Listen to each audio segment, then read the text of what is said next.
ಅಮ್ಮ ಆಟ ಆಡುದಕ್ಕೆ ಹೋದವನೇ ತಪ್ಪಳ ಪ್ರದೇಶಕ್ಕೆ ಹೌದು. ಆಟವಾಡ್ತಾ ಆಡ್ತಾ ಮುಂದೆ ಹೋದಾಗ ಒಂದು ಬಸ್ ರಾಶಿಯಲ್ಲಿ ಕಂಡಮ್ಮ. ಹೌದಾ? ಹಿಂದೆ ನಡೆದ ಘಟನೆ. ಆಹಾ, ಮನ್ಮಥನ ಘಟನೆ. ಹೌದು.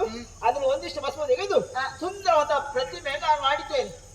ಯಾವ ಪ್ರತಿಮೆ? ನೋಡಿ, ಪುರುಷಾಕೃತಿ ನೋಡುವಂತೆ. ಗುಡು ಗುಡು ಗುಡು ಗುಡು. ಹೇಗೆ ಕಾಣ್ತಾ ಇದೆ ಅಮ್ಮ? ಇದು ನೀನೇ ಮಾಡಿದ್ದ? ತರಣಿ ಬಿಬ್ಬದ ಮರಿಯೋ ಕೌಸ್ತುಭ ವನಮಣಿಯ ಖಂಡದ ಕಣಿವೆಂದ ಚೆಲುವನ್ನು ಈ ಪ್ರತಿಮೆಯಲ್ಲಿ ಮಾತ್ರ ಕಾಣಲಿಕ್ಕೆ ಸಾಧ್ಯ.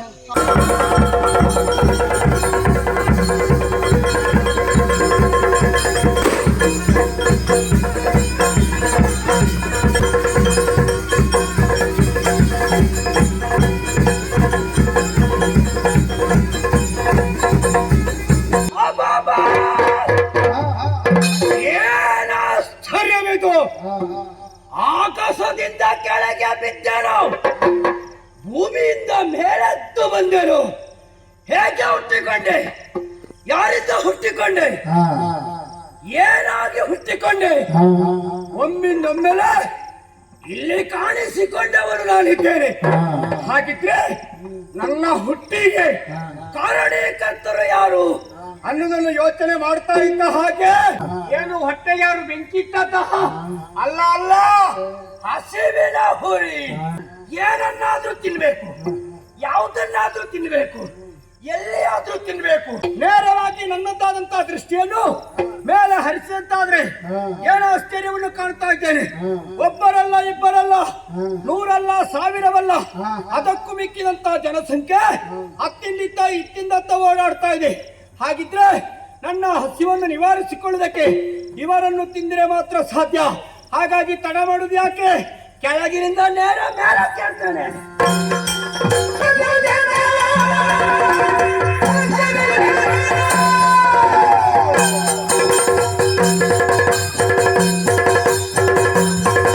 ಕೆಳಗೆಲ್ಲ ಕೂತಿದ್ದಾರೆ, ಒಬ್ಬ ಮೇಲೆ ಎತ್ತರಕ್ಕೆ ಕೂತಿದ್ದಾರೆ.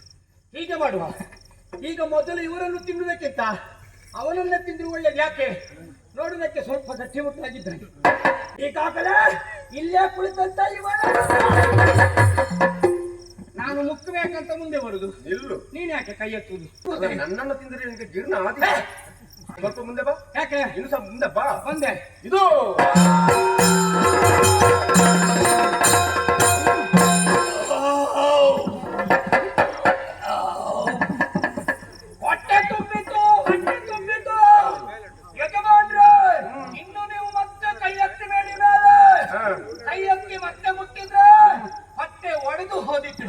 ಇದೆಲ್ಲ ಏನು?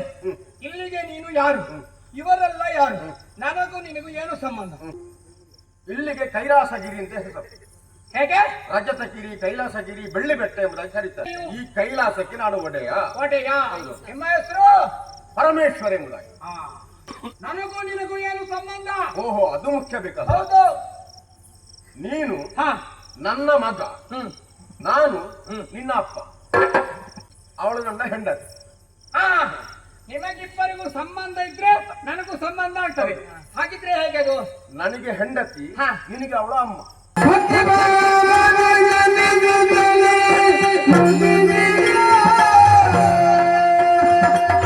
ಸುವಿಜ್ಞಾನನಲ್ಲಿ ಹುಟ್ಟುವುದರ ಮೂಲಕ, ತಾನ ಚಕ್ಷುವಲ್ಲಿ ಹೊಸತರಗಳು, ಹೊಸ ವಿಚಾರಗಳು ಹುಟ್ಟುವುದರ ಮೂಲಕ ನೀವು ಯಾರು, ನಾನು ಯಾರು, ಇವರ್ಯಾರು ಎನ್ನುವಂತಹ ವಿಚಾರವನ್ನು ಅರ್ಥವಿಸಿಕೊಳ್ಳುವುದಕ್ಕೆ ಸಾಧ್ಯವಾಯಿತು.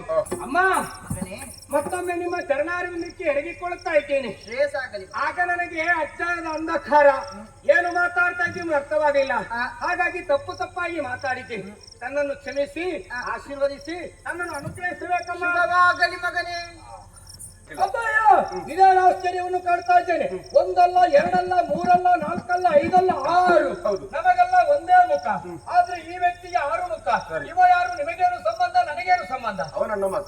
ನಿಮ್ಮ ಮಗ? ಅವನ ಮಗ. ಇವನು ಹೇಗೆ ಹೆಸರು? ಅವನನ್ನು ಷಣ್ಮುಖ ಎಂಬುದಾಗಿ ಕರೀತಾರೆ. ಎಲ್ಲರಿಗೂ ಒಂದು ತಲೆ, ಇವನಿಗೆ ಯಾಕೆ 6 ತಲೆ? ಹಾಗೆ ಹೇಗೆ? ಹುಟ್ಟುವಾಗಲೇ 6 ತಲೆ. ಹೌದಾ? ಹಾಗಾಗಿ ನನಗೆ ನಿನಗೆ ಅಣ್ಣ. ಹೌದಾ? ಷಣ್ಮುಖ, ಸುಬ್ರಹ್ಮಣ್ಯ, ಕಾರ್ತಿಕೇಯ, ಆಮೇಲೆ ಕುಮಾರ ಎಂಬುದಾಗಿ ನಾವು ಪ್ರೀತಿಯಿಂದ ಕರೀತೀವಿ. ನನಗೆ ಅದೆಲ್ಲ ಸ್ವಲ್ಪ ದಿವಸ ಆದ ಮೇಲೆ ಬಂದಿತ್ತು. ಈಗ ಸುಲಭ ಯಾವ್ದಾಗ್ತದೆ ಅದನ್ನು ಬರ್ತೇನೆ. ಓ ಅಣ್ಣ, ಕುಮಾರಣ್ಣ, ಕುಮಾರಣ್ಣ, ವಂದಿಸಿಕೊಂಡಿದ್ದೇನೆ. ಶುಭವಾಗಲಿ. ಇರ್ತದ. ಹೌದಾ? ಇವ ಯಾರು? ಅವನನ್ನ ವಾಹನ. ನಿಮ್ಮ ವಾಹನ? ಅವನ ಹೆಸರು ನಂದಿ ಎಂಬುದಾಗಿ. ಎಷ್ಟು ಸಣ್ಣ ಸಣ್ಣ ಕಾಲುಗಳು, ಇಷ್ಟು ದೊಡ್ಡ ಹೊಟ್ಟೆ, ಎದುರಿಂದ ಇದೆಂತದ್ದು ನೇತಾಡ್ತಾ ಉಂಟು. ಇದ್ಯಾರಪ್ಪ, ಇವನ್ ಯಾರಪ್ಪ? ನನಗೇನಪ್ಪ? ಅವನಿಗೆ ದೊಡ್ಡ ಹೊಟ್ಟೆ, ಇವ ಯಾರಪ್ಪ? ಅವನು ನನ್ನ ಮಗ. ನಿಮ್ಮ ಮಗ? ಹೌದು. ಹೆಸರು ವಿಘ್ನೇಶ್ವರ, ಆಮೇಲೆ ಏಕದಂತ, ಲಂಬೋದರ. ನಾವೆಲ್ಲ ಪ್ರೀತಿಯಿಂದ ಗಣಪ ಗಣಪ ಅಂತ ಕರೀತೀವಿ. ನಿನಗೆ ಅಣ್ಣ? ನನಗೆ ಸುಲಭ ಆಗ್ತದೆ ಅದನ್ನ ಕರಿಕೆ. ಓ ಗಣಪಣ್ಣ. ಗಣಪಣ್ಣಲ್ಲ ಪುಣ್ಯ, ಗಣಪಣ್ಣ ಅಂತ. ಗಣಪಣ್ಣ, ಗಣಪಣ್ಣ ವಂದಿಸಿಕೊಂಡಿದ್ದೀನಿ. ಅಯ್ಯ, ಇವರೆಲ್ಲರಿಗೂ ಒಂದೊಂದು ಹೆಸರಿದೆ. ಆದ್ರೆ ನಿಮ್ಮ ಮಗನಾದಂತ ನನಗೆ ಹೆಸರು ಬೇಡವೆ? ನನಗೊಂದು ಹೆಸರು ಬೇಕಲ್ಲ. ಸರಿ ಸರಿ. ನಿನ್ನನ್ನು ನೋಡಿದಾಗ ನಿನ್ನಲ್ಲಿ ಅಸುರಿ ಪ್ರವೃತ್ತಿ ಮನೆ ಮಾಡಿದೆ ಎಂಬುದನ್ನು ನಾನು ತಿಳಿದುಕೊಂಡಿದ್ದೇನೆ. ನಿನಗೆ ಉದ್ದಾಕಬೇಕಲ್ಲ, ಆದ ಕಾರಣ ಮುಂದಕ್ಕೆ ನೀನು ಭಂಡಾಸುರ.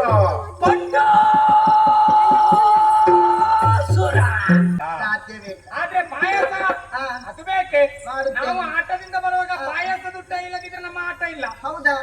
ಆದಿತ್ತು. ನಿಮ್ಮ ನಿರೀಕ್ಷೆಯಲ್ಲಿ ಇರ್ತೇನೆ. ಹೋಗಿದೆ ಅಣ್ಣಯ್ಯ. ಆಗ ಇಲ್ಲಿಯಲ್ಲ, ಸಪ್ತ ಪ್ರದೇಶದಲ್ಲಿ ಇವತ್ತು ನಮ್ಮ ನಾಯಕನಾಗುವಂತಹ ವ್ಯಕ್ತಿಯವರು ಹುಟ್ಟಿದ್ದಾನೆ. ಬೇರೆ ಯಾರು ಅಲ್ಲ, ಕೈಲಾಸದಡೆಯ ಪರಮೇಶ್ವರನ ಮಗನಾದಂತಹ ಗಣಪತಿಯ ತನ್ನ ಚಮತ್ಕಾರದಿಂದ ಹುಟ್ಟಿಕೊಂಡಂತಹ ಆತ ವಿಶೇಷವಾದಂತಹ ಪರಮೇಶ್ವರನ ಅನುಗ್ರಹಕ್ಕೆ ಪಾತ್ರನಾಗಿದ್ದಾನೆ. ಆದುದರಿಂದಲೇ ಪರಮೇಶ್ವರ ಜೀವಕಲೆ ಇದ್ದದ್ದರಿಂದ ಪರಮೇಶ್ವರನ ಮಗನೆನಿಸಿಕೊಂಡಿದ್ದಾನೆ. ಅಂತಹ ಭಂಡಾಸುರ ಈ ಹೊತ್ತು ಕೈಲಾಸದಡೆಯ ಪರಮೇಶ್ವರನನ್ನು ತಪಸ್ಸಿನ ಮೂಲಕ ಒಲಿಸಿಕೊಂಡು ಬೇಕಾದಂತಹ ವರಗಳನ್ನು ಪಡೆದುಕೊಂಡು ಸಾಮರ್ಥ್ಯವಂತನೆನಿಸಿಕೊಂಡಿದ್ದಾನೆ. ಅಂತಹ ಭಂಡಾಸುರ ಈ ಹೊತ್ತು ಪಾತಾಳ ಲೋಕದಲ್ಲಿದ್ದಾನೆ. ಅವನನ್ನು ನಾವು ಸೇರಿಕೊಂಡೆವು ಅಂತಾದ್ರೆ ನಿಮ್ಮದಾದಂತಹ ಏಳಿಗೆಯು ಆತನಿಂದ ಆಗುವುದಕ್ಕೆ ಸಾಧ್ಯ ಉಂಟು.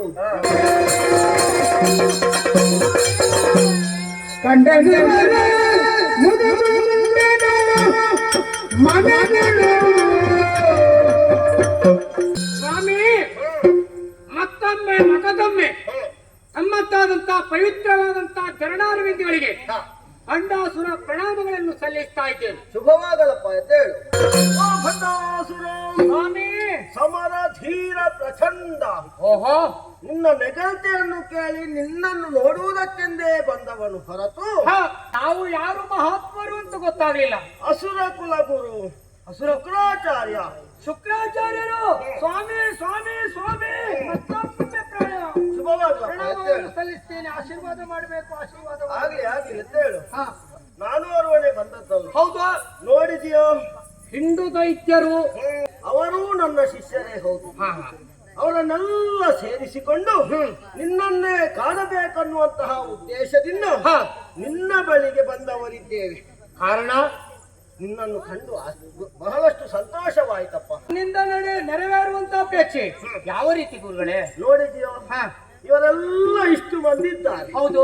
ಹಾಗೆಂದು ಅವರನ್ನೊಬ್ಬ ನೋಡಿಕೊಳ್ಳುವಂತಹ, ಅಂದ್ರೆ ಯಾವುದೇ ಸಂದರ್ಭದಲ್ಲಿ ಅವರನ್ನು ವಿಚಾರಣೆಗೊಳಪಡಿಸುವಂತಹ, ಅವರನ್ನು ಕೇಳುವಂತಹ ಒಬ್ಬ ವ್ಯಕ್ತಿ ಇವರಲ್ಲಿಲ್ಲ. ಅಲ್ಲ, ಇವರೆಲ್ಲ ಯಾರಾದ್ರೂ ಒಬ್ಬರನ್ನು ಹಿರಿಯವರನ್ನು ನೋಡಿ ಮಾಡಬಹುದಲ್ಲ. ಹಿರಿಯವರನ್ನು ಹಾಗೆಲ್ಲ ಮಾಡುವುದಕ್ಕಾಗುವುದಿಲ್ಲ.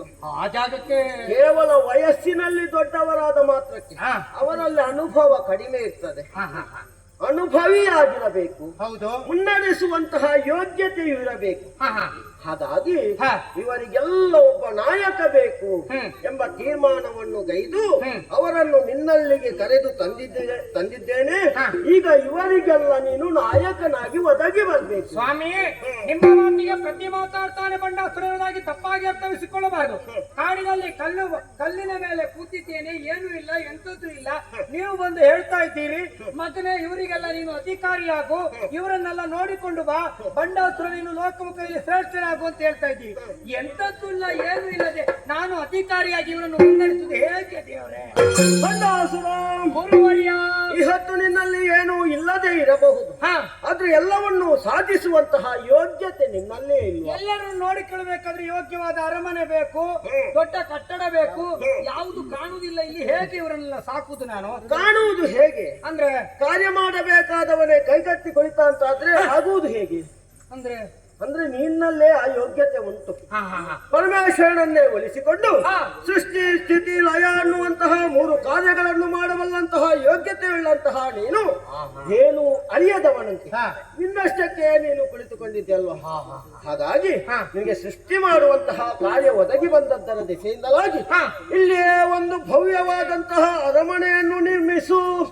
ಓ ದೇವ್ರೆ, ಇಷ್ಟರವರೆಗೆ ನಮ್ಮ ಅಮ್ಮ ಆಡಿದಂತ ಮಾತು ನೆನಪು ಮಾಡ್ತಾ ಕೂತ್ಕೊಳ್ಳೋದಷ್ಟೇ. ಮಗನೇ, ಯೋಗ್ಯತಾವಂತ ಆದರ್ಶ ವ್ಯಕ್ತಿಗಳೊಬ್ಬರ ದರ್ಶನ ಆಗ್ತದೆ, ಅವರಿಂದಲೇ ಲೋಕಮುಖದಲ್ಲಿ ನಿನ್ನದ್ದಾದಂತಹ ಹೆಸರು, ಕೀರ್ತಿ, ಶ್ರೇಷ್ಠತೆಯನ್ನು ಬೆಳಗಿಸಿಕೊಳ್ಳುವುದಕ್ಕೆ ಸಾಧ್ಯ ಅನ್ನೋದಾಗಿ ಹೇಳಿದ್ರು. ನನ್ನಲ್ಲಿ ಎಲ್ಲ ಉಂಟು, ಯಾವುದು ಬೇಕು ಎಲ್ಲ ಉಂಟು, ಮಾಡುವುದಕ್ಕೆಲ್ಲ ವ್ಯವಸ್ಥೆ ಅನುಗ್ರಹ ಉಂಟು. ಆದ್ರೆ ಇದು ಹೇಗೆ ಮಾಡುವುದು, ಎಂತದ್ದು ಮಾಡುದು ಅನ್ನುವಂತ ಆಲೋಚನೆಯಲ್ಲೇ ಸುಮ್ಮನೆ ಕುಳಿತಿದೆ. ಅದನ್ನು ಎಚ್ಚರಿಸೋರು ನೀವು ಬಂದಿದ್ದೀರಿ ಅಂತ ಹೇಳಿದ ಮೇಲೆ ನನ್ನ ಮನಸ್ಸಿನಲ್ಲಿ ಈಗ ನೀವು ಹೇಳಿದ ಹಾಗೆ ನಾನು ಏನು ಸಾಧನೆ ಮಾಡಿದ್ದು ಬರ್ತಾ ಇದೆ. ಹಾಗಾಗಿ ಯೋಗ್ಯವಾದಂತಹ ಪುರಾತನ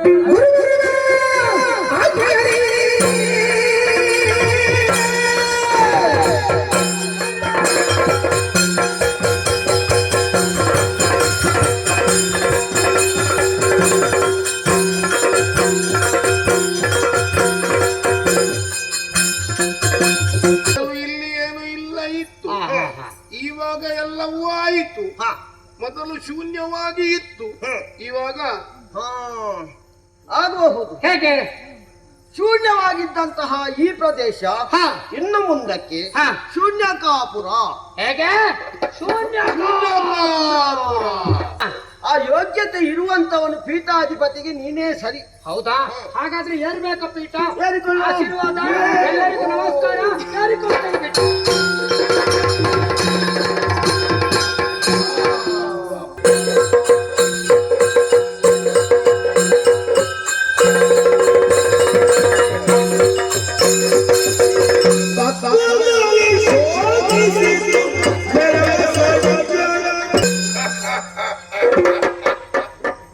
ಈ ಪ್ರಪಂಚದಲ್ಲಿ ಋಣಾನುಬಂಧ ಎನ್ನುವುದು ಎಷ್ಟು ಬಲವಾಗಿ ಒಬ್ಬ ವ್ಯಕ್ತಿಯ ಮೇಲೆ ಪ್ರಭಾವ ಬೀರ್ತದೆ ಎನ್ನುವುದಕ್ಕೆ ಬಂಡಾಸುರನ ಜೀವನದ ನಡೆಯೇ ಸಾಕ್ಷಿ. ಎಲ್ಲಿಯ ಭೂಮಿಯ ಬಂಗಾರ, ಎಲ್ಲಿಯ ಮುತ್ತದು ಕಡಲೋರ, ಸೇರಿಸಿ ಪೋಣಿಸುವ ಮಣಿಹಾರ, ಸೃಷ್ಟಿಯ ಸೊಬಗಿನ ಹುನ್ನಾರ. ಸುಮ್ಮನೆ ಹೇಳಿದ್ದಲ್ಲ ಕವಿ. ಎಲ್ಲಿಯೋ ಇರುವ ಮುತ್ತು, ಎಲ್ಲಿಯೋ ಇರುವ ಬಂಗಾರದೊಟ್ಟಿಗೆ ಸೇರಿ ಮುತ್ತಿನ ಹಾರ ಆಗುವುದಿಲ್ವ? ಎಲ್ಲಿಯೋ ಮರದಲ್ಲಿ ಬೆಳೆದ ನೆಲ್ಲಿಕಾಯಿ, ಎಲ್ಲಿಯೋ ಸಮುದ್ರದಲ್ಲಿರುವ ಉಪ್ಪಿನೊಂದಿಗೆ ಸೇರಿ ಚಂದದ ರುಚಿಯ ಉಪ್ಪಿನಕಾಯಿ ಆಗುವುದಿಲ್ವ? ಎಲ್ಲಿಯ ಕೈಲಾಸ, ಎಲ್ಲಿಯ ಪಾತಾಳ, ಎಲ್ಲಿಯ ಬಂಡಾಸುರ, ಎಲ್ಲಿಯ ಶುಕ್ರಾಚಾರ್ಯ ಸೇರಿ ಒಟ್ಟಾಗಿ ಬಂಗಾರದ ಹೂವಿಗೆ ಪರಿಮಳ ಬಂದ ಹಾಗೆ ನನ್ನ ಮೌಲ್ಯ ವೃದ್ಧಿಯಾದ ಬಗೆ ನಮಗೆ ಹೆಮ್ಮೆ ಆಗುತ್ತದೆ. ಪಾತಾಳದ ಶೂನ್ಯಕಾಪುರದ ಸರ್ವಾಧಿಕಾರಿಯಾಗಿದೆ. ತಾರಕಾಸುರ ಭಗಿನಿಯರು, ಕುಮುದೋತ್ಕರೆ ಪುಂಡರೀಕಾಕ್ಷಿ, ಸನ್ಮೋಹಿನಿ ಚಿತ್ರಾಂಗಿ ಎನ್ನುವಂತ 4 ತಂಗಿಯಂದಿರನ್ನು ನನಗೆ ಮದುವೆ ಮಾಡಿಕೊಟ್ಟಿದ್ದಾನೆ.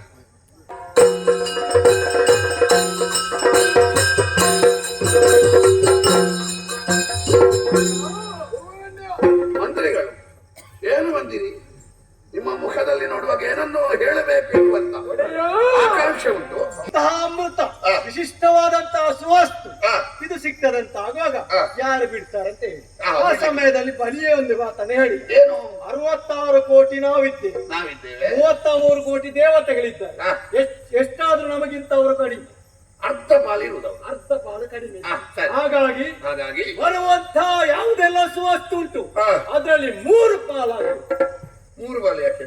ಅದರಲ್ಲಿ 2 ಪಾಲು ನಮಗೆ, ನಾವು ಹೆಚ್ಚಿದ್ದೇವೆ. 2 ಬಟ್ಟಿದ್ದೀರಿ. ಸರಿ, 1 ಬಾಲವರಿ, 1 ಬಾಲವರಿ. ಇದಕ್ಕೆ ನಾವು ಒಪ್ಪಿದ್ರು. ಸರಿ. ಆ ನಂತರ ನಡೆಯಿತು ಕಡಲ ಮತನ. ವಾಸುಕಿಯನ್ನೇ ಏನನ್ನಾಗಿಸಿ ಮಂದವಾಗಿಸಿ ಕಡೆಯವನ್ನಾಗಿಸಿ ಮತಿಸುವಂತ ವೇಳೆಯಲ್ಲಿ ಒಂದೊಂದೇ ಸುವಸ್ತು ಬಂತು. ಬರುವಾಗ 7 ಮಂದಿ ದೇವಳಕ್ಕೆ ಹೋಗ್ಲಿ ಅಂತ. 3 ಬಾಲು ಮೂರ್ಮಾಳಿ ಇದ್ರು ಕೂಡ ಹಾ. ನಮ್ಮ ಈಗ ರಾಜ್ಯತ್ವ ಎಲ್ಲ ನಡೆಯುವುದು ಈಗ ದೇವಲೋಕದ ಬಲಿ ಚಕ್ರವರ್ತಿ ಆಳ್ಲಿಕ್ಕೆ ಎಲ್ಲಿ? ಎಲ್ಲ ಬಲಿ ಚಕ್ರವರ್ತಿಯಲ್ಲಿ ಇರುದಲ್ಲ, ಹಾ, ಸರಿ. ಎಲ್ಲವೂ ದೇವಲೋಕಕ್ಕೆ ಹೋಯ್ತು. ಸರಿ. ನಮಗೆ ಗೊತ್ತಾಗ್ಲಿಲ್ಲ, ಎಲ್ಲ ಹೋಯ್ತು. ಹೋಯ್ತು. ಹೋಗುವಂತ ವೇಳೆಯಲ್ಲಿ ವೇಳೆಯಲ್ಲಿ ಕೊನೆಗೆ ಬಂದದ ಅಮೃತ. ಅಮೃತ. ಅಮೃತ ಬಂದ ಕೂಡಲೇ ಬಲಿ ಚಕ್ರವರ್ತಿ ಕೈಯಲ್ಲಿ ಇಟ್ಟದ್ದು. ಹಾ. ಇನ್ನು ಇದನ್ನು ನಮ್ಗೆ ನಮ್ಗೆ ನಮ್ಗೆ ಅಂತ ಜಗಳ ಹೋಯ್ತು. ಅಮೃತ ಅಲ್ವಾ? ಅಮೃತ ಹಾ. ನಮಗೆ ಬೇಕು ನಮ್ಗೆ ಬೇಕು ಅಂತ. ಹಾ. ಆ ಸಮಯದಲ್ಲಿ ಒಂದು ಸುಂದರವಾದಂತ ಒಂದು ಹೆಣ್ಣಲ್ಲಿಗೆ ಬಂದು ಹೌದೇ? ಹಾ 33 ಕೋಟಿ 66 ಕೋಟಿಯಲ್ಲಿ ಇದ್ದದ್ದಲ್ಲ, ಬೇರೆ ಬೇರೆ. ಇಷ್ಟುವರೆಗೆ ನೋಡದಂತ ಸೌಂದರ್ಯವತಿಯು. ಹಾ ಹಾ ಹಾ. ಆಗ ಬಲಿ ಚಕ್ರವರ್ತಿ ಯೋಚಿಸಿ, ಏನು? ಈ ಬಡಿಸುವಂತ ಯಾವುದೆಲ್ಲ ಉಂಟು ಹಾ. ಅದನ್ನು ಹೆಣ್ಣು ಮಕ್ಕಳು ಬಿಟ್ಟು ಬೇರೆ ಯಾರಿಂದಲೂ ಬಡಿಸುವುದಕ್ಕೆ ಸರಿಯಾಗಿ ಯಾರಿಂದ ಸಾಧ್ಯವಿಲ್ಲ ಅಂತ.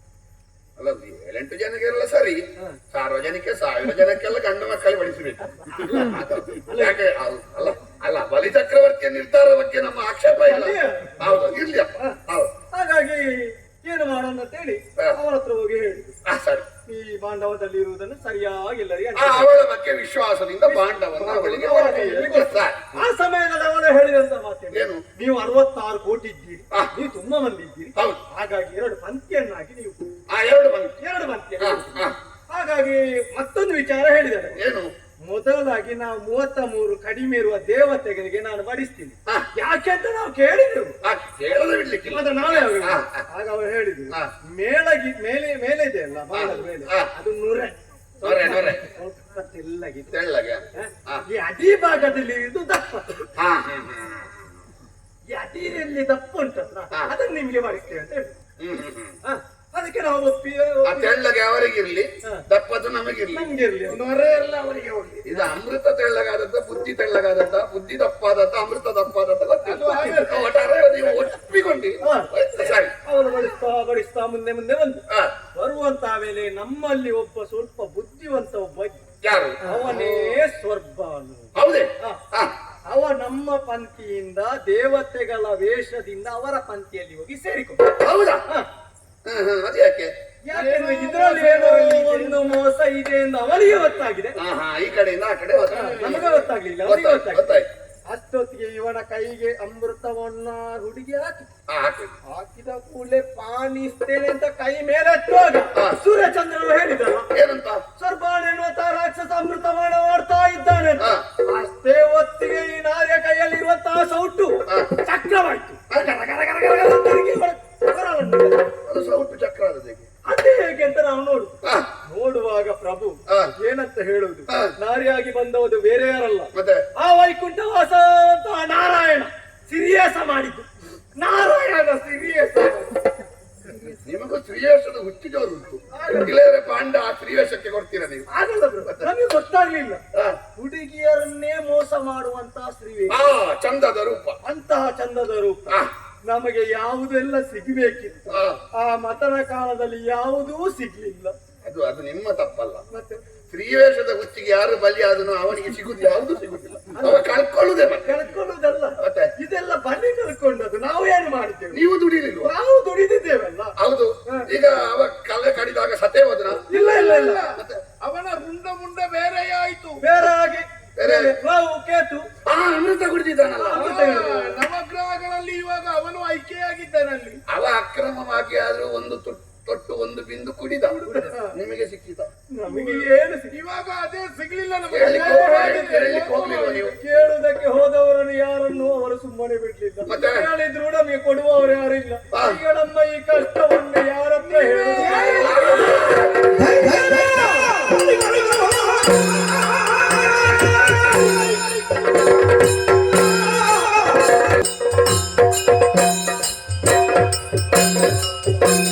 ಹರಿವರ್ಷ ಖಂಡ. ಇದರಿಂದ ಮುಂದೆ ಹೋದ್ರೆ ದೇವಲೋಕ ಒಟ್ಟು ಹೋಗುದಲ್ಲ, ಅಪ್ಪಣೆ ವಿನಃ ಪ್ರವೇಶವಿಲ್ಲ ಅಂತ ಬರೀ. ನಾವು ಗಂಡು ಮಕ್ಕಳು ಹಾಗೆ ಹೋಗುದು. ಉಸ್ಕು ಹಾಕಿ ಕಲ್ಲೋಡಿಯವರ ನಾವು ನೋಡಿ ಯಾರಾದ್ರೂ ಇದ್ದಾರಂತ.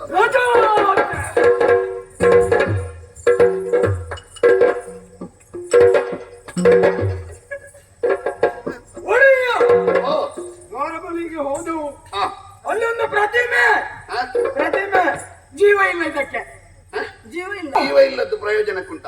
ಇಲ್ಲ. 3 ತುಂಡು ಮಾಡಿ ಇದಕ್ಕೆ ಜೀವ ಉಂಟ. ಜೀವ ಉಂಟು. ಏನಾಗಬೇಕು ನಿನಗೆ? ನೀನ್ ಯಾರು? ನಾನು ಹಾ? ಇಲ್ಲಿಗೆ ಒಡೆಯ.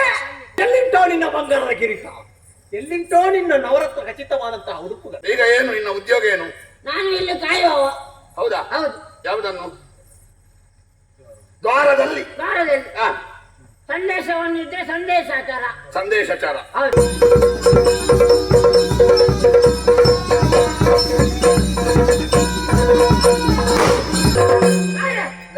ಗಡಿಬಿಡಿ ಗಡಿಬಿಡಿ ಯಾರಿಗೆ? ನಮಗಿಲ್ಲ.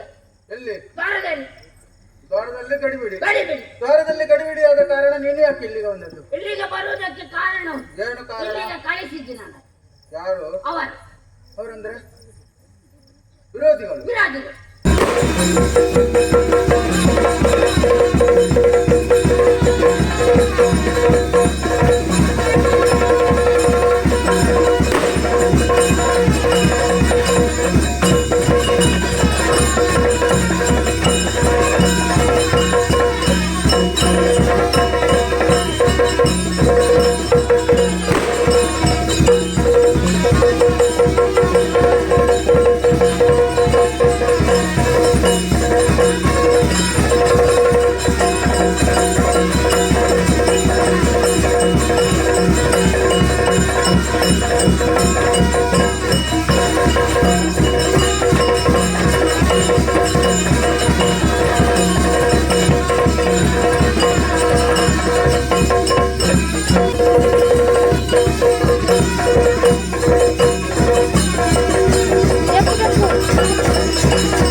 ಅವಸರವಾಗಿ ನಿಮ್ಮನ್ನೆಲ್ಲ ಸಭೆಗೆ ಕರೆಸಿಕೊಂಡಿದ್ದೇನೆ. ಕಾರಣ ಏನು ಗೊತ್ತೇ?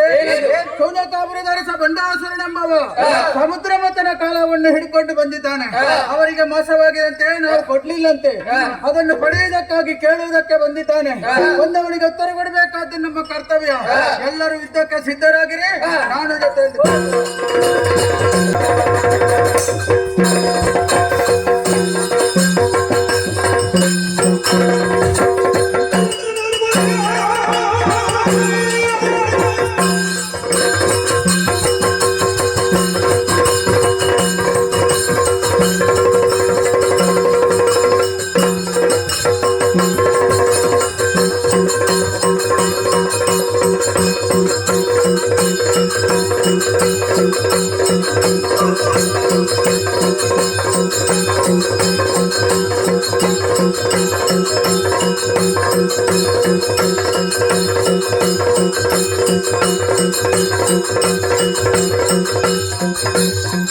Thank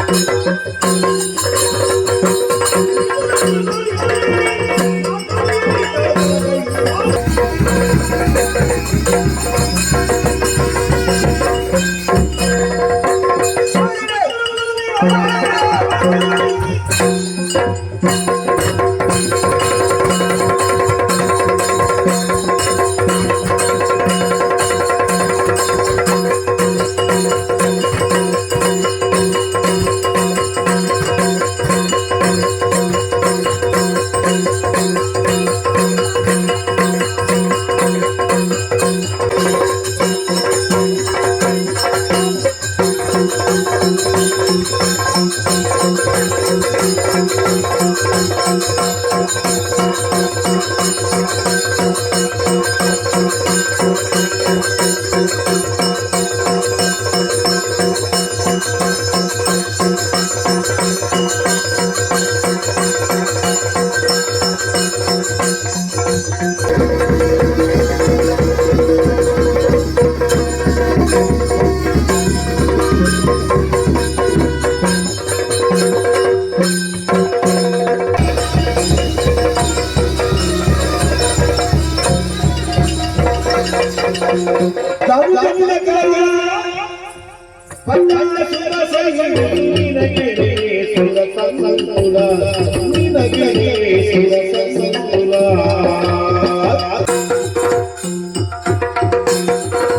ಶಿವನನ್ನು ಪೂಜಿಸ್ತಾ ಇದ್ದಾನೆ, ವೇದಾಭ್ಯಾಸವನ್ನು ಮಾಡ್ತಾ ಇದ್ದಾನೆ.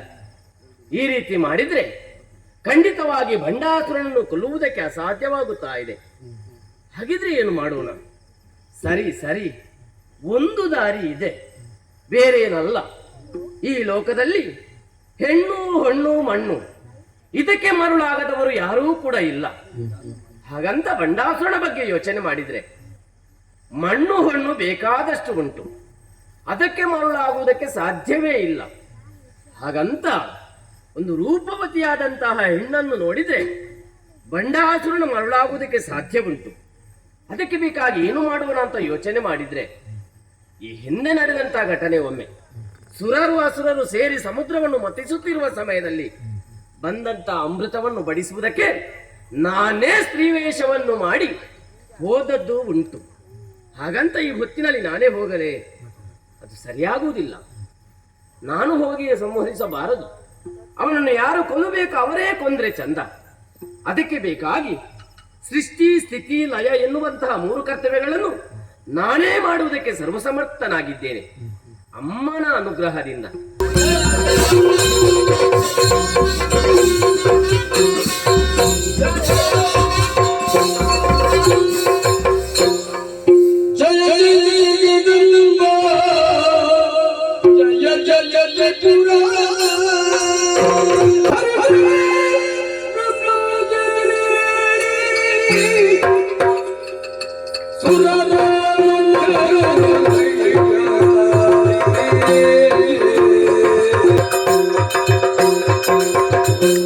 ಹರಿಹರ ಬ್ರಹ್ಮಾದ್ಯರೇ, ಇಂದ್ರಾದಿ ಸುಮನಸರೇ, ಏಳಿರಿ ಎದ್ದೇಳಿರಿ, ಸದ್ಧೈರ್ಯವನ್ನು ತಾಳಿರಿ. ನಿರಾಕಾರಳು ನಿರ್ಗುಣಳು ಆದಂತ ನನ್ನನ್ನು ನೀವೆಲ್ಲವರು ಒಂದಾಗಿ ಏಕೋ ಮನಸ್ಸಿನಿಂದ ಧ್ಯಾನಿಸಿದ ಕಾಲದಲ್ಲಿ ತ್ರಿಪುರಾಂಬಿಕೆಯಾದಂತ ನಾನು ಲಲಿತಾಂಬಿಕೆಯಾಗಿ ಪ್ರಸನ್ನಗೊಂಡಿದ್ದೇನೆ.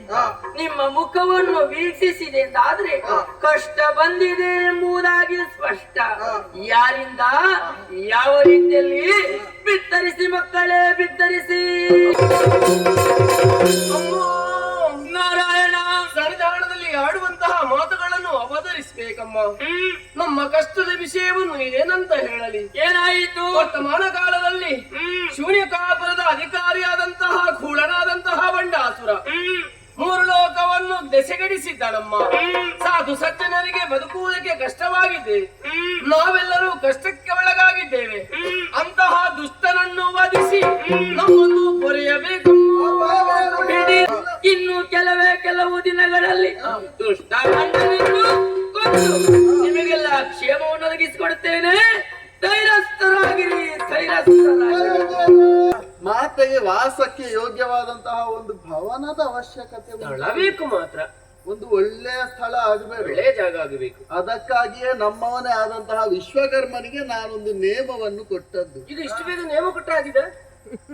ಮತ್ತೆ ಹೌದಾ? ಅದರಲ್ಲಿ ತಡ ಮಾಡ್ಲಿಕ್ಕುಂಟ? ನೇಮ ಕೊಟ್ಟದ್ದೇ ತಡ. ನಿರ್ಮಿಸಿದಂತಹ ಒಂದು ಸೀಮೆಯ ಚಂದವನ್ನು ನೋಡಿದ್ರ ಎಷ್ಟು ಚಂದದ ಭವನ, ಭವ್ಯವಾದಂತಹ ಭವನದ ನಿರ್ಮಾಣ ಆಗಿದೆ. ಅದರಲ್ಲಿಯೂ ವಿಶೇಷವಾಗಿ ಕಂಗೊಳಿಸುತ್ತಾ ಇರುವಂತಹ ಲಲಿತ ಮಂಟಪ. ಒಳ್ಳೆಯ ಮಂಟಪ ಇದು. ಮನೆ ಆಯ್ತು, ಹೌದು, ಮಂಟಪ ಆಯ್ತು. ಮಂಟಪ ಆಯ್ತು, ಇನ್ನೆಂತದ್ದು? ಆ ಕಡೆಯಿಂದ ನೋಡಿದ್ರೆ ಅದು ಯಾರು ಬರುದು? ಯಾರು? ಬ್ರಾಹ್ಮಿ, ವೈಷ್ಣವಿ, ಮಹೇಶ್ವರಿ, ಶ್ಯಾಮಲಾಂಬೆ ಮುಂತಾದವರೆಲ್ಲ ಬಂದು ಸಾಲು ಸಾಲಾಗಿ ಬರ್ತಾ ಇದ್ದಾರೆ ಅಮ್ಮನ ಸೇವೆಗೆ. ಓ, ಈಗ ಅವರೆಲ್ಲ ಅಮ್ಮನ ಸೇವೆಗ ಈ ಕಡೆಯಿಂದ ನೋಡಿ ಸುರ ನಾರಿಯರೆಲ್ಲ ಸಮಯಕ್ಕೆ ಸರಿಯಾಗಿ ಬಂದು ಸೇರಿಕೊಂಡವರಿದ್ದಾರೆ. ಇವತ್ತು ಒಂದೇ ದಿವಸ ಅಮ್ಮನ ಸೇವೆ ಎಲ್ಲರಿಗೂ ಸಿಗ್ತದೆ ಅಂತ ಹೇಳಲಿಕ್ಕೆ ಆಗುದಿಲ್ಲ. ನಾಳೆ ಮಾಡೋದು. ಹೌದು, ಎಲ್ಲರಿಗೂ ಅವಕಾಶವನ್ನು ಎಲ್ಲರಿಗೂ ಅವಕಾಶ ಉಂಟು ಅಮ್ಮನನ್ನು ಪೂಜಿಸುವುದಕ್ಕೆ, ಅಮ್ಮನ ಸೇವೆ ಮಾಡುವುದಕ್ಕೆ ಎಲ್ಲರಿಗೂ ಅವಕಾಶವನ್ನು ನಾವು ಕಲ್ಪಿಸಿ ಕೊಡಬೇಕು. ಎಲ್ಲ ವ್ಯವಸ್ಥೆ ಕ್ರಮಬದ್ಧವಾಗಿ ಆಗಬೇಕು. ಎಲ್ಲ ವ್ಯವಸ್ಥೆ ಮಾಡುವ ಅಂತ ನಾನು ಯೋಚನೆ ಮಾಡುವುದು. ಮತ್ತೆ ತಲೆಗೆ ಚಿಂತೆಯ ಕಾರಣ ಮತ್ತೇನಲ್ಲ, ನಮ್ಮ ಸಂಕಲ್ಪದಂತೆ ಭವ್ಯ ಭವನದ ನಿರ್ಮಾಣ ಎಲ್ಲವೂ ಆಯ್ತು, ಜನ ಆಯ್ತು, ಎಲ್ಲವೂ ಆಯ್ತಲ್ಲೋ ಸಮಯಕ್ಕೆ ಸರಿಯಾಗಿ. ಆದ್ರೆ ಕೆಲಸಕ್ಕೆ ಜನ ಎಷ್ಟೇ ಇರ್ಲಿ ದೇವ್ರೆ, ಮತ್ತೇನು ಬೇಕು? ಅವರು ನಮ್ಮವರು ಅಂತ ಆಗುತ್ತಾರ? ಅದಾಗುದಿಲ್ಲ. ಅದು ಕೆಲಸದವರು ಎಷ್ಟು ಹೇಳಿದ್ರು ಕೆಲಸದವರೇ. ಅದು ಇಂತಹ ಭವ್ಯವಾದಂತಹ ಭವನದಲ್ಲಿ ನಮ್ಮ ತಾಯಿ ಓರ್ವಳೆ ಇರುವುದಾದ್ರೂ ಹೇಗೆ? ಅವರ ಮನಸ್ಸಿನ ಬಯಕೆಗಳನ್ನೆಲ್ಲ ಹೇಳಿಕೊಳ್ಳುವುದಕ್ಕೆ ಆತ್ಮೀಯರು ನಮ್ಮವರು ಅಂತ ಯಾರಾದ್ರೂ ಬೇಕೋ ಬೇಡ? ಈಗ ನಾನಾದ್ರೂ ಲಕ್ಷ್ಮೀ ರಮಣನಾಗಿದ್ದೇನೆ, ನಾನಾದ್ರೂ ಶಾರದಾ ವಲ್ಲಭ ಎನಿಸಿಕೊಂಡವ, ದೇವೇಂದ್ರ ಶಚಿದ್ದಾಳೆ.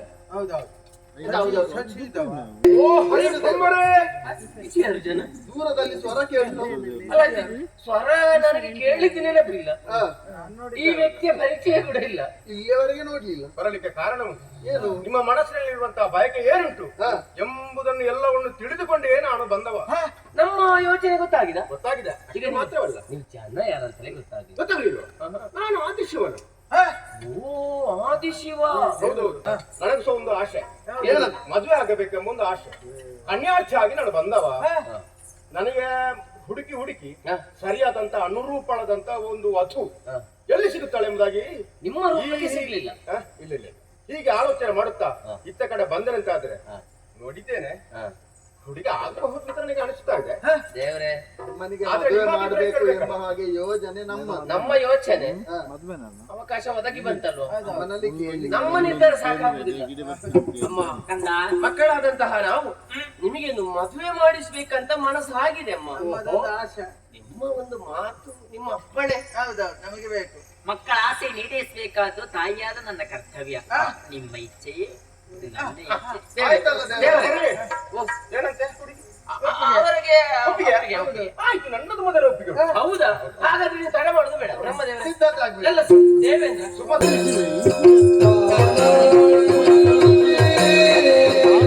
ನೂತನ ವಧುವರ ಗೃಹ ಪ್ರವೇಶ ಕಾರ್ಯಕ್ರಮ ಆಗ್ಬೇಕು. ಅಮ್ಮ, ಲಲಿತಾ ಮಂಟಪಕ್ಕೆ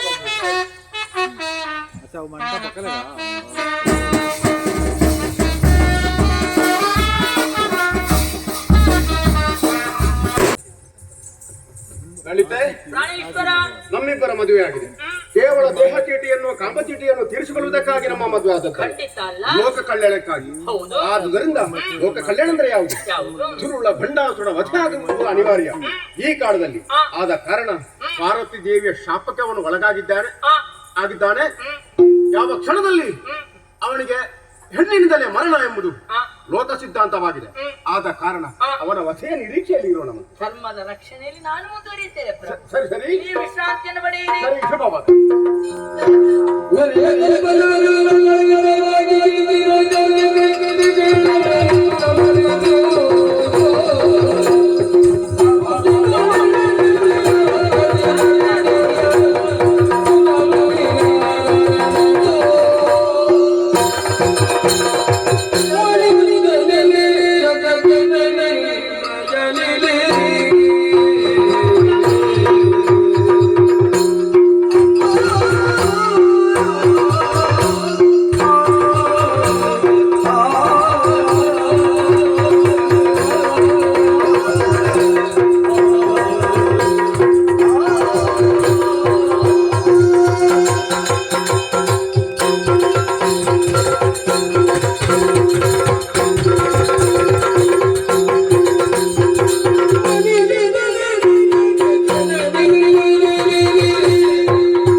ಮೆರೆಯುತ್ತಾ ಇದ್ದಾನೆ, ಲೋಕ ಕಂಟಕನಾಗಿ ವ್ಯವಹರಿಸ್ತಾ ಇದ್ದಾನೆ, ಅಧರ್ಮ ತಾಂಡವಾಡುವುದಕ್ಕೆ ಮೂಲ ಶಕ್ತಿಯಾಗಿ ವ್ಯವಹರಿಸ್ತಾ ಅಂತ ಆದ್ರೆ ಆತನ ವಧೆ ಅತಿ ಶೀಘ್ರ ಆಗಬೇಕಾಗಿದೆ. ಅದಕ್ಕೆ ಬೇಕಾಗಿ ನಾನಾಗಿ ಮುಂದುವರಿಯುವುದಲ್ಲ, ಸೇನಾ ಬಲದ ಅಗತ್ಯ ಉಂಟು. ಅದಕ್ಕೆ ಬೇಕಾಗಿ ಶಕ್ತಿ ನಾರಿಯರನ್ನು ಸೃಜಿಸಿದ್ದೇನೆ.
ಏಕಕಾಲದಲ್ಲಿ ಸೃಷ್ಟಿ ನಮ್ಮ ಜನ್ಮಕ್ಕೆ ನೀವೇ ಕಾರಣೀಭೂತರಾಗಿದೆ ಎಂದು ತಿಳಿದುಕೊಂಡಿದ್ದೇವೆ. ಏನು ಕಾರ್ಯವೆಂಬುದು ತಿಳಿಸಿಕೊಡಿ, ತಲೆಯಲ್ಲಿ ಹೊತ್ತು ಮಾಡುತ್ತೇವೆ. ಕರ್ತವ್ಯದಲ್ಲಿ ಪ್ರಪಂಚ ಮುಖದಲ್ಲಿ ನಿಮ್ಮನ್ನು ಗುರುತಿಸುವುದಕ್ಕೆ ಬೇಕಾಗಿ ನಿಮಗೊಂದೊಂದು ನಾಮಕರಣವನ್ನು ಮಾಡುವುದಕ್ಕಿದ್ದೇನೆ. ರಾಣ ಕೋಲಾಹಲ ಎನ್ನುವಂತ ಗಜವನ್ನು ಅಡರಿಕೊಂಡು ಬಂದಾಕೆ ಸಂಪತ್ಕರಣಿ, ಅಪರಾಜಿತ ಎನ್ನುವಂತ ಕುದುರೆಯನ್ನು ಏರಿಕೊಂಡು ಪಾಶ ಅಂಕುಶಗಳನ್ನು ಕರದಲ್ಲಿ ಧರಿಸಿಕೊಂಡು ಬಂದಾಕೆ ಅಶ್ವರೂಢೆ, ಆಗಲಮ್ಮ ಸೇನಾಧ್ಯಕ್ಷೆಯಾಗಿ ಕರದಲ್ಲಿ ದಂಡವನ್ನು ಧರಿಸಿಕೊಂಡು ಬಂದಂತ ನೀನೇ ದಂಡನಾಥೆ, ಜಯ ಎನ್ನುವಂತ ಕಿರು ಚಕ್ರದ ರಥವನ್ನು ಏರಿಕೊಂಡು ಬಂದಾಕೆಯೇ ಶ್ಯಾಮಲಾಂಬೆ. ಮಕ್ಕಳೇ, ಸಿಂಧುಗಳಾಗಿ ಗೋಚರಿಸಿದ್ದೀರಿ. ಇನ್ನು ಮುಂದಕ್ಕೆ ನೀವು ಸಿಂಧುಗಳಾಗಿ ಪ್ರಕಟಗೊಳ್ಳಬೇಕಾಗಿದೆ. ನಿಮ್ಮನ್ನು ಸೃಜಿಸುವುದಕ್ಕೆ ಬಲವಾದ ಕಾರಣ ಉಂಟು. ಈ ಧರೆಯಲ್ಲಿ ಶೂನ್ಯಕಾಪುರ ಎಂಬ ಪುರ, ಆ ಪುರದಲ್ಲಿ ಮೆರೆಯುತ್ತಾ ಇದ್ದಾನೆ ದುರುಳ ಬಂಡಾಸುರ. ಅಧರ್ಮದ ದಾರಿಯಲ್ಲಿ ಮುಂದುವರಿತಾ ಇದ್ದಾನೆ. ಈ ಸಮಯದಲ್ಲಿ ಆತನನ್ನು ವಧಿಸಿ ಧರ್ಮವನ್ನು ಉಳಿಸುವಲ್ಲಿ ನಿಮ್ಮ ಅಭಿಪ್ರಾಯವೇನು?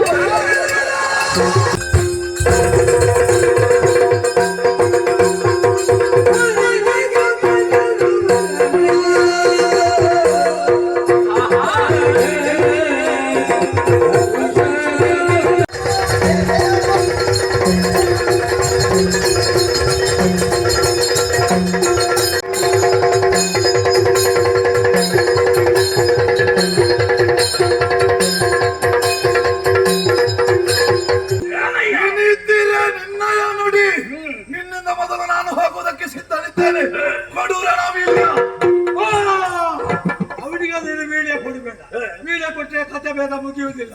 ಬೇಗ ಮುಗಿಬೇಕಾ? ನನಗೆ ವೀಳ್ಯ ಕೊಡಬೇಕಾ? ಇವ ಹೇಳ್ತಾನೆ ನನಗೆ ಕೊಡ್ಬೇಕಂತ. ನೀನು ಹೇಳ್ತಿದ್ದಾಗೆ ಕೊಡಬೇಕು. ಅವನನ್ನು ನಂಬುವುದಕ್ಕಾಗುವುದಿಲ್ಲ. ಎಲ್ಲ ಇಲ್ಲಿ ಯಾರನ್ನು ಈಗ ನಾನು ನಂಬುವುದಿಲ್ಲ. ಯಾಕೆ ಗಳಿಗೆ ಬಂದು ಮಾತಾಡ್ತಾನೆ. ಆಗುವುದಿಲ್ಲ. ಆದ್ರೆ ಮಾತು ಹೇಳಿದ್ಯಲ್ಲ, ಕೊಟ್ಟಿದ್ಯಲ್ಲ, ನಿಮಗೆ ಇಬ್ಬರಿಗೂ ವೀಳ್ಯ ಕೊಡುವುದಿಲ್ಲ. ಅಂತ ಯಾರಿಗೆ ಕೊಡ್ತೀವಿ ವೀಳ್ಯವ? ನನ್ನ ಅಳಿಯ ಇದ್ದಾನೆ, ಬಲ ಹಾಕ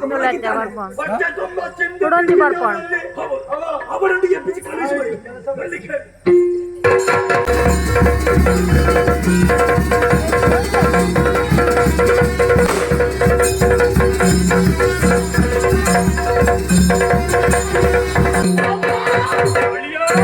ಮತ್ತೆ ಬದಲಾಗಿ ಪುಣ್ಯವಾಗುವುದು ಚರಣ ಕೇಳ್ಕೊಂಡಿದ್ದೇವೆ.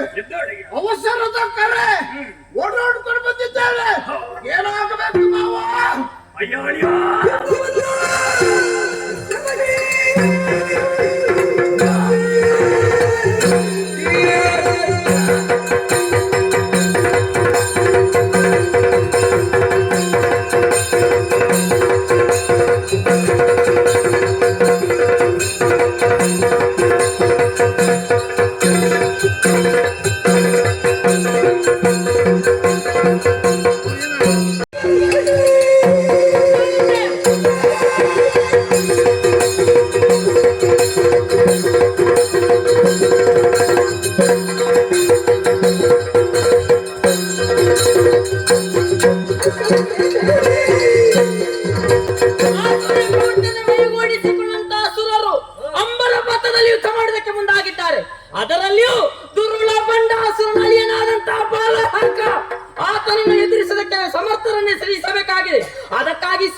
ಶಂಕರನೇ.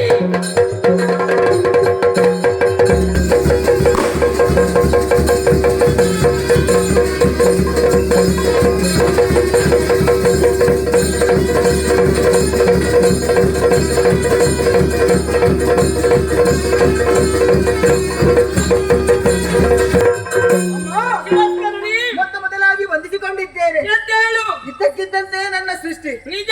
ಯಾಕೆ ಅಮ್ಮ? ಧರ್ಮದ ರಕ್ಷಣೆಯಾಗಬೇಕು. ಹಾ. ದುಷ್ಟ ಬಂಡಾಸುರನ ಅಲಿಯ ಬಾಲ ಹಾಕ ಗಗನ ಮಾರ್ಗದಲ್ಲಿ ಯುದ್ಧ ಮಾಡುವುದಕ್ಕೆ ಬೇಕಾಗಿ ಹಾ. ಹತ್ತು ಕಾಗೆ ಕೋಳಿ ಕೂಗೆ ಇವುಗಳನ್ನೇ ವಾಹನವಾಗಿರಿಸಿಕೊಂಡು ಸನ್ನದ್ಧನಾಗಿ ಬಂದಿದ್ದಾನೆ. ಹಾ.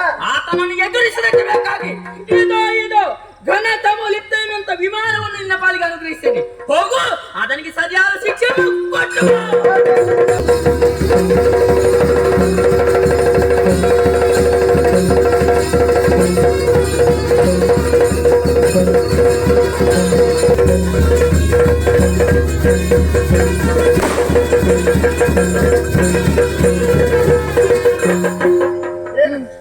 ಅದ್ಯಾರು ನೋಡು.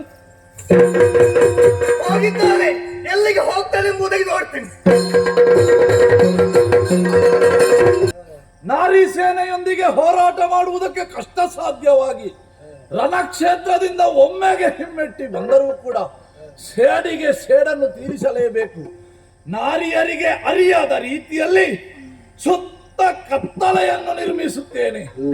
ಕಪ್ಪು ವಸನಾದಿಗಳನ್ನು ಧರಿಸಿಕೊಳ್ಳುತ್ತೇನೆ.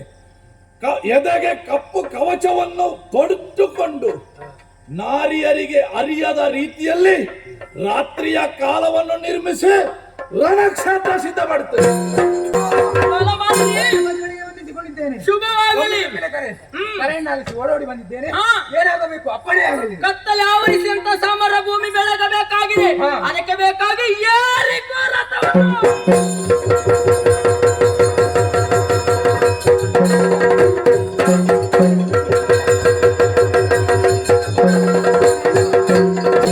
ಸಾಕು ಮಾಡು. ಯುದ್ಧ ಕ್ಷೇತ್ರದಲ್ಲಿ ಅಗ್ನಿ ಚಕ್ರವನ್ನು ನಿರ್ಮಿಸಿ ಯುದ್ಧವನ್ನು ಮಾಡುವುದಕ್ಕೆ ಪ್ರಾರಂಭ ಮಾಡಿದೆಯಾ? ನಿಜ. ನಿನ್ನ ನಾಶ ಮಾಡುವುದಕ್ಕೆ ಬಂದಿದ್ದಾರೆ.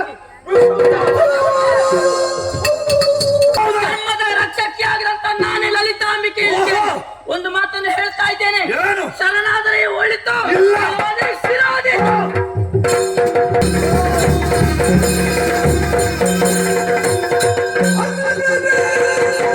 ವಿಚಾರವನ್ನು ಕಾಣುತ್ತಾ ಇದ್ದೇನೆ.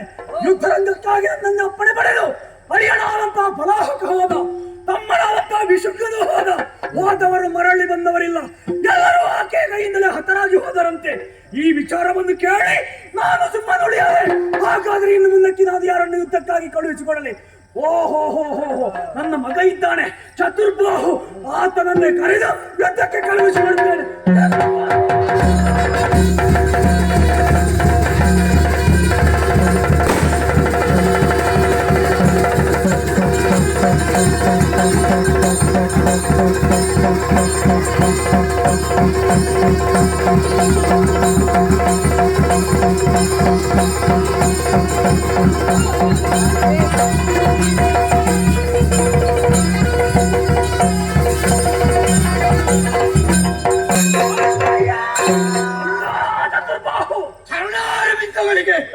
ಚತುರ್ಬಾಹು ಪ್ರಣಾಮಗಳನ್ನು ಸಲ್ಲಿಸ್ತಾ ಇದ್ದೇನೆ. ಆಕಾಶವೇ ತರಗಿಳಿದು ಬಿಟ್ಟೆ, ಭೂಮಿಯ ಇಬ್ಬಾಗವಾಗಿದೆ, ಕುಲ ಪರ್ವತಗಳು ಕುಡುಗಿದೆ, ಕೇಳಿಸ್ತಾ ಇದೆ ಕದನ ಕೋಲಾಹಲ. ಮಗನಾದಂತಹ ಚತುರ್ಬಾಹು ಸಭೆಗೆ ಬರಲಿ ಎನ್ನುವುದಾಗಿ ಆಜ್ಞೆ ಆಯ್ತು. ನಿಜ ನೋಡಿದ್ರೆ ಪ್ರಳಯ ಕಾಲದ ಋತುಗಳಂತೆ ಕಾಣಿಸ್ತಾ ಇದ್ದೀರಿ. ಏನು ಮಗನಿದ್ದಾಗಬೇಕು ಆಜ್ಞೆ ಮಗನೇ. ಲಲಿತಾಂಬಿಕೆ ಎನ್ನುವಂತಹ ಹೆಣ್ಣಿನಿಂದ ಆಕೆಯ ನೇತೃತ್ವದಲ್ಲಿ ನಾರಿ ಸೇನೆ ಬಂದಿದೆ. ನಮ್ಮರನ್ನೇ ಹೋರಾಟಕ್ಕೆ ಸಜ್ಜಾಗಿ ನಿಂತಿದೆ. ಅದೆಷ್ಟೋ ಮಂದಿಯನ್ನು ಕಳುಹಿಸಿಕೊಟ್ಟೆ, ಎಲ್ಲರೂ ಹತರಾಗಿ ಹೋದರು. ಎಂಬುದು ನಮಗೆ ಲಭಿಸಲಿಲ್ಲ. ಈ ಕಾಲದಲ್ಲಿ ನಿನ್ನನ್ನು ಕರೆದಿದ್ದೇನೆ. ಭಾಗ್ಯ ನಾರಿಯರ ಹೆಣ್ಣೆಮರಿಯನ್ನು ವಂದಿಸಿ ಆತನಾದಂತ ಪರಾಕ್ರಮವನ್ನು ಎದುರಿಸುವುದಕ್ಕೆ ಯಾರೂ ಇಲ್ಲ ಎಂಬುದಾಗಿ ಯೋಚಿಸುವಂತ ಸ್ಥಿತಿ ನನ್ನ ಪಾಲಿಗೆ ಒದಗಿ ಬಂತಲ್ಲ. ಆದರೆ ಸಮರವನ್ನು ಮುಂದುವರಿಬೇಕು, ಧರ್ಮವನ್ನು ರಕ್ಷಿಸಬೇಕಾದ್ರೆ ಏನು ಮಾಡಲಿ? ಕೈ ಸೋತಿನೇ ಯಾರಿದ್ದಾರೆ? ಬಂಡಾಸುರನ ಸುತನಾದಂತಹ ಚತುರ್ಬಾಹು ದಾಳಿಯನ್ನು ಮಾಡಿದ್ದಾನೆ. ನಿಜ ಮಗಳೇ, ಆತನನ್ನು ಎದುರಿಸುವರೆ ಯಾರಿದ್ದೀರಿ ಎಂಬ ಹಾಗೆ ಚಿಂತೆ ಮಾಡುತ್ತಿದ್ದೀಯ ಯೋಚಿಸುತ್ತಂತ ಸ್ಥಿತಿ ಬಂದೊದಗಿತ್ತು. ಅಮ್ಮ. ಏನಮ್ಮ? ಯಾರಿದ್ದೀರಿ ಎಂಬ ಕೇಳಿದ ತಕ್ಷಣ ನಿನ್ನ ಕಣ್ಣ ಮುಂಭಾಗದಲ್ಲಿ ಓಡಿ ಬಂದಿದ್ದೇನಮ್ಮ. ಹೌದೇ ಆಶ್ಚರ್ಯ. ಆಶೀರ್ವಾದ ಮಾಡಿ ಕಳುಹಿಸಿಕೊಡು, ನಾನು ಎದುರಿಸಿ ಬರ್ತೇನಮ್ಮ. ಯಾರು? ನಾನು.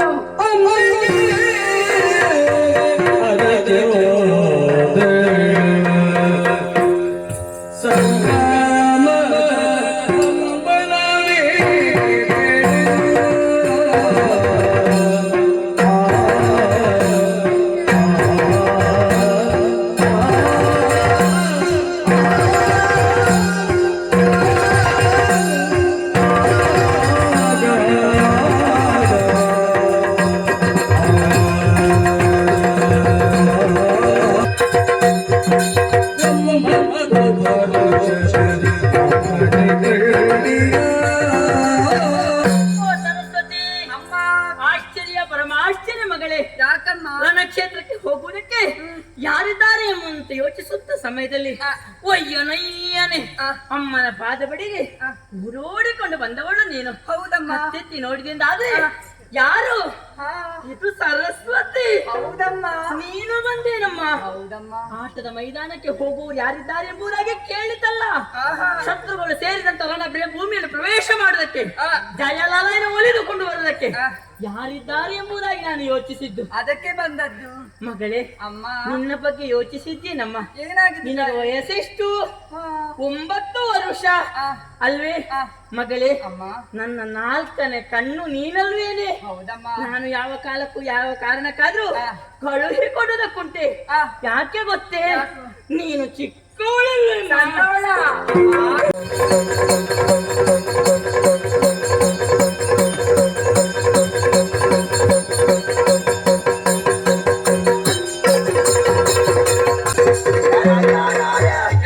ಎತ್ತಿನ ಕೈ ನಿನ್ನ ಕೆನ್ನೆಗೆ ಬಿದ್ದರೆ ಬಾಯೊಳಗಿನ ಹಲ್ಲುಗಳು ತರ ತರ ಅಂತ ನೆನಪಿದ್ರಬೇಕು. ಸಣ್ಣವಳು ಎನ್ನುವುದಾಗಿ ಪ್ರೀತಿಯಿಂದ ಮಾತಾಡಿಸಿದ್ರೆ ಏನು ತಲೆಗೆ ಕೋಡು ಬಂತ? ನಿನ್ನ ಎದೆ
ಇಲ್ಲನ್ನು ಸೃಷ್ಟಿ ಮಾಡಿದವನಾನೆ.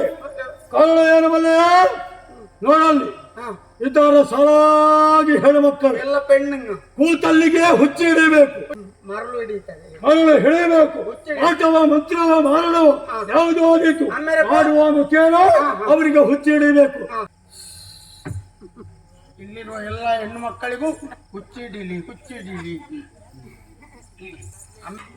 ಈ ಬದಿಯಿಂದ ಈಗ ಮಾಡ್ತಾರೆ. ತಾಳದಿಕ್ಕೆ ಬಂದ ಎಲ್ಲ ನಮ್ಮ ವಿರೋಧಿಗಳು ನಮ್ಮ ಹತ್ತಿರ ಬರಬೇಕು. ಬೆನ್ನೆ ಕಾಳಿ, ಮಹಾಕಾಳಿ, ಭದ್ರಕಾಳಿ, ಕೈ ಕಾಳಿ, ಕಿಸೆ ಕಾಳಿ, ಮಧ್ಯ ಕಿಸೆ ಕಾಲಿ ಕಾಳಿ ಕಾಳಿ ಕಾಳಿ ಮಹಾಕಾಳಿ, ಭದ್ರಕಾಳಿ.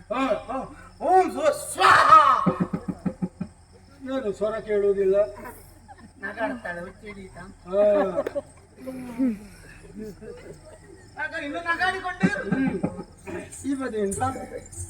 ಆಮೇಲೆ ಚಂಡಿ. ಯಾವಾಗ ಚಂಡಿ? ಚಂಡಿ ಚಂಡಿಕೆ ಚಂಡಿ ಚಾ ಮುಂಡಿ. ಚಂಡಿ ಚಾ ಮುಂಡಿ.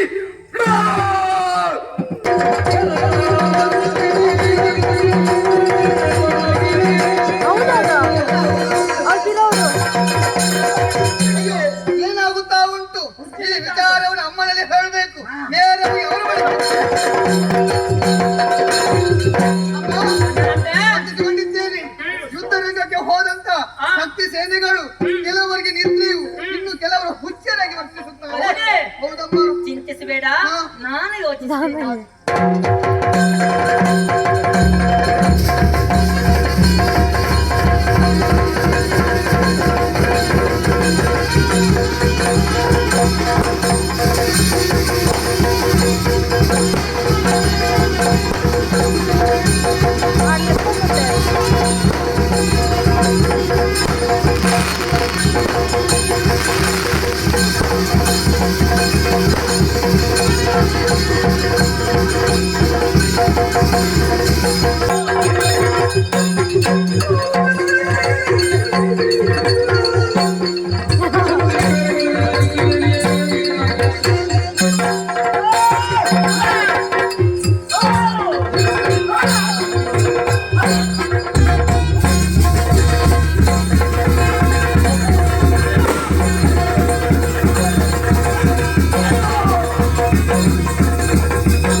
ಭಂಡಾಸುರ ಆಡಳಿತದಲ್ಲಿ ಎಷ್ಟರವರೆಗೆ ಮಣ್ಣನ್ನು ಮೆಟ್ಟಿದವರು ಯಾವರು ಉಳಿದವರಿಲ್ಲ.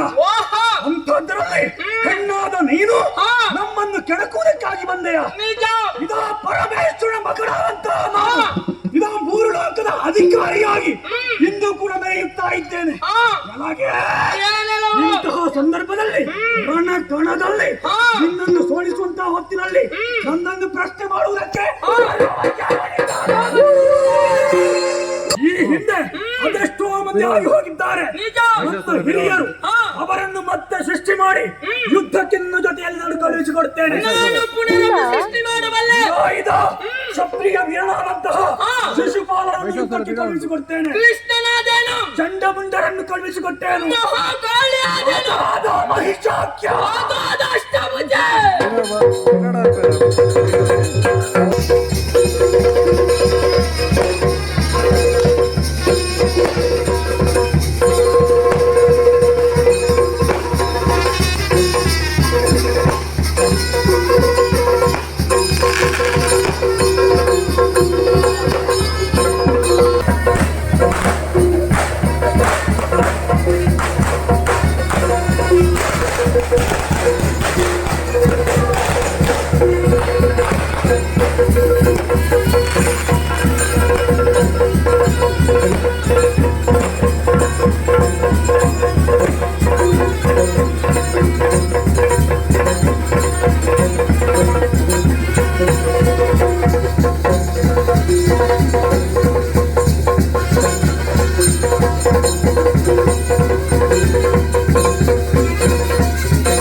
ಭುಜಗಳಿಂದ ಗೋಚರಿಸುತ್ತೇವೆ.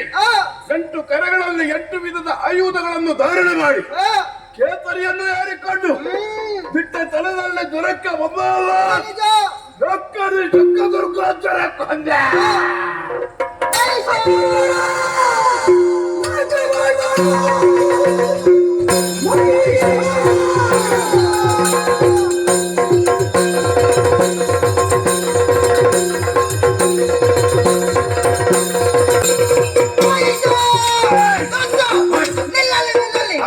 ಒಂದು ಹೆಜ್ಜೆ ಮುಂದೆ ಜಾತಾನ ಕೋಣನೆ ನಿನ್ನ ವಿಚಾರವಾಗಿ ಅರಿತು ಬಂದವಳು ನಾನು. ವಿಧಿಯಿಂದ ವರವನ್ನು ಪಡೆದ್ಯಾ, ಗೋ ಬ್ರಾಹ್ಮಣರು ಹಿಂಸಿಸಿದ್ಯಾ, ಸಾಲೋದಕ್ಕೆ 4 ಮಣ್ಣಿ ಏರಿ ಇಂದ್ರಾದಿ ಸುಮ್ಮನೆ ದೇಶ ಗಳಿಸಿದ್ಯಾ. ಇದು ಬ್ರಹ್ಮಾಂಡ ನಾಯಕಿಯಾದಂತಹ ನಾನೇ ಮೃಗವಾಹಿನಿಯಾಗಿ ನಿನ್ನ ಕಣ್ಣ ದೃಶ್ಯ ಮುಂದೆ ಬಂದು ನಿಂತಿದ್ದೇನೆ.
ಘನ ವಚನ ಸುಧಿ ಜಗ ಒಣಗಿರುವ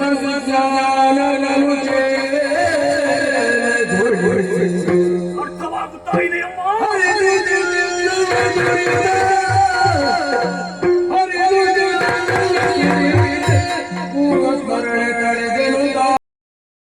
ಪ್ರಯೋಗಿಸಿದಂತಹ ಮಾರ್ಗಣ ನನ್ನ ಶರೀರವನ್ನು ಘಾಸಿಗೊಳಿಸಿದ ಕ್ಷಣವೇ ನನ್ನಲ್ಲಿ ಅಜ್ಞಾನವು ಅಳಿದು ಹೋಗಿ ಸುಜ್ಞಾನದ ಬೆಳಕು ಮೂಡಿತಮ್ಮ. ಓಹೋ ಅಮ್ಮ, ಏನಯ್ಯ? ನಾನು ಸರ್ವತಾ ಮಾಡಿದ್ದು ಅಪರಾಧ ಎನ್ನುವ ಹಾಗೆ ಇದೀಗ ನನಗೆ ಮನವರಿಕೆಯಾಗುತ್ತಾ ಇದೆ.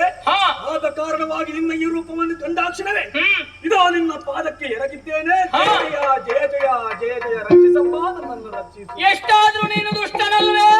ಅಮ್ಮ, ಏನೋ? ಖಂಡಿತ ನಾನು ದುಷ್ಟನಲ್ಲಮ್ಮ. ಮತ್ತೆ ಅಮ್ಮ, ನಾನು ಇಲ್ಲಿಯವನಲ್ಲ. ಮತ್ತೆ ಗಂಧರ್ವ ಲೋಕದ ಮಾಣಿಕ್ಯ ಶೇಖರ ಎನ್ನುವಂತ ಓರ್ವ ಗಂಧರ್ವ ನಾನಾಗಿದ್ದೇನಮ್ಮ. ಮಹಾಲಕ್ಷ್ಮಿಯ ಕಾವಲು ಭಟನು ನಾನೇ.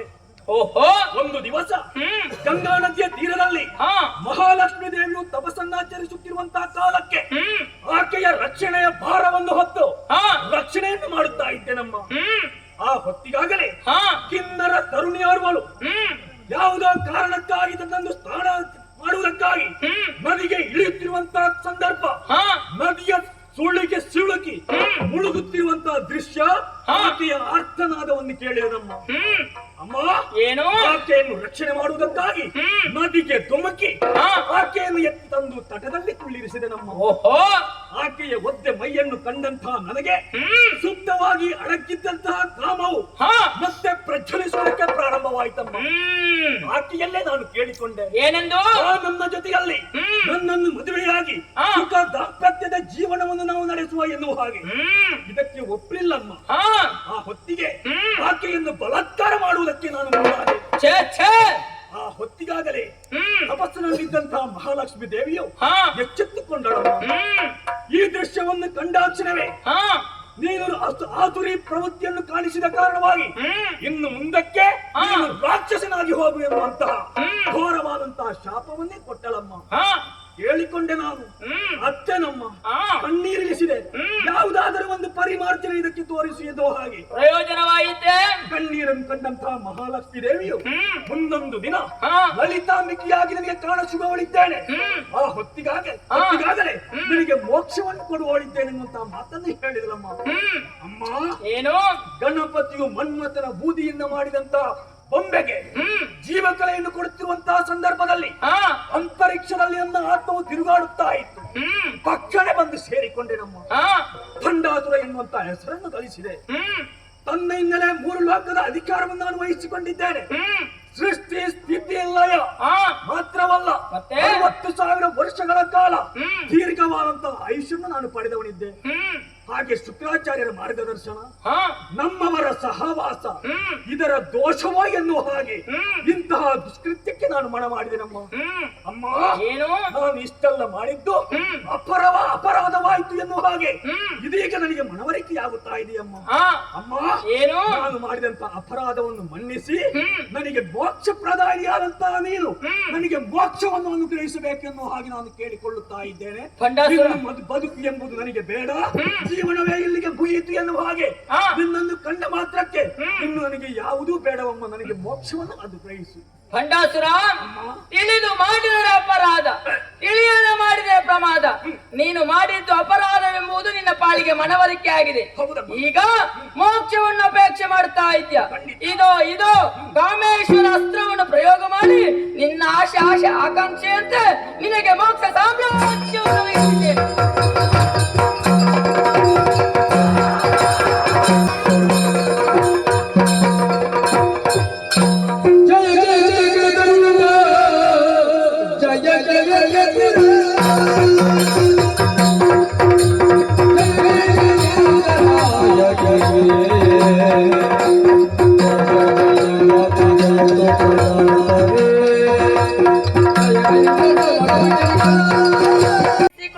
ಬಂಡಾಸುರ ಜನಬಲ, ಧನಬಲ, ದೈವಬಲವನ್ನೇ ಮೂಲ ಆಧಾರವಾಗಿರಿಸಿಕೊಂಡು ದುಷ್ಟನಾಗಿ ಮೆರೆದ ಅನ್ಯಾಯ, ಅನಾಚಾರ, ಅಧರ್ಮವನ್ನೇ ಮಾಡುತ್ತಿದ್ದವನನ್ನು ಕೊಂದು ನಿಮಗೆಲ್ಲ ಕ್ಷೇಮವನ್ನು ಒದಗಿಸಿಕೊಡುವುದರ ಜೊತೆಯಲ್ಲಿ ಧರ್ಮವನ್ನು ರಕ್ಷಿಸಿದ್ದೇನೆ. ಈ ಸಮಯದಲ್ಲಿ ಎಲ್ಲವೂ ಶಾಂತಿಯುತವಾಗಿಯೇ ನಡೆಯಲಿದೆ. ಇನ್ನು ಮುಂದಕ್ಕೆ ಕಷ್ಟ ಬಂದ ಜನರು ನನ್ನ ನಾಮವನ್ನು ಯಾವ ಕಾಲಕ್ಕೆ ಉಚ್ಚರಿಸುತ್ತಾರೋ ಅವರ ಕಷ್ಟ ಕಾರ್ಪಣ್ಯವನ್ನು ನೀಡಿ ದೂರ ಮಾಡಿ ಅವರ ಮನದ ಇಷ್ಟಾರ್ಥವನ್ನು ನೆರವೇರಿಸಿಕೊಡುತ್ತೇನೆ.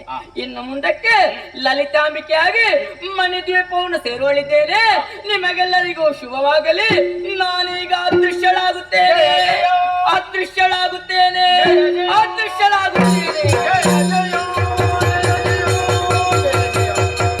ಲಲಿತಾಂಬಿಕೆಯಾದಂತಹ ಶ್ರೀದೇವಿಯು ತ್ರಿಪುರಾಂಬಿಕೆಯಾಗಿ ಬಂದು ಮತನ್ಮತ್ತನಾಗಿ ಮೆರೆದಾಡಿದಂತಹ ಬಂಡಾಸುರನನ್ನು ವಧಿಸಿದ್ದು ಮಾತ್ರವಲ್ಲದೆ ಅವರ ಜೊತೆಯಲ್ಲಿದ್ದಂತಹ ಎಲ್ಲಾ ರಾಕ್ಷಸರನ್ನು ಸಂಹರಿಸಿದ್ದಾಳೆ. ಈ ಸಂದರ್ಭದಲ್ಲಿ ಕೆಲವು ಹೆಸರುಗಳಿಂದ ಅಮ್ಮ ಗುರುತಿಸಿದ್ದಾಳೆ.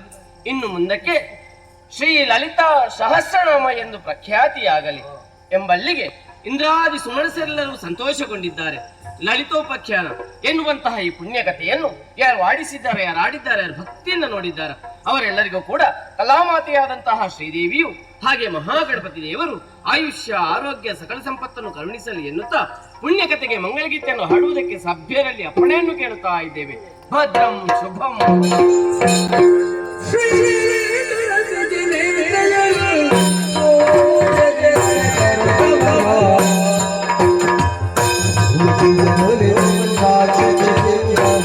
Holy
ಆಹೋ ತಾಳಿಪಾಡಿ ಹೊಸ ಮನೆಯಲ್ಲಿ ವಾಸವಾಗಿರುವ ಶ್ರೀಮತಿ ಜಲಜಾ ಶೆಟ್ಟಿ ಮತ್ತು ಮನೆಯವರು.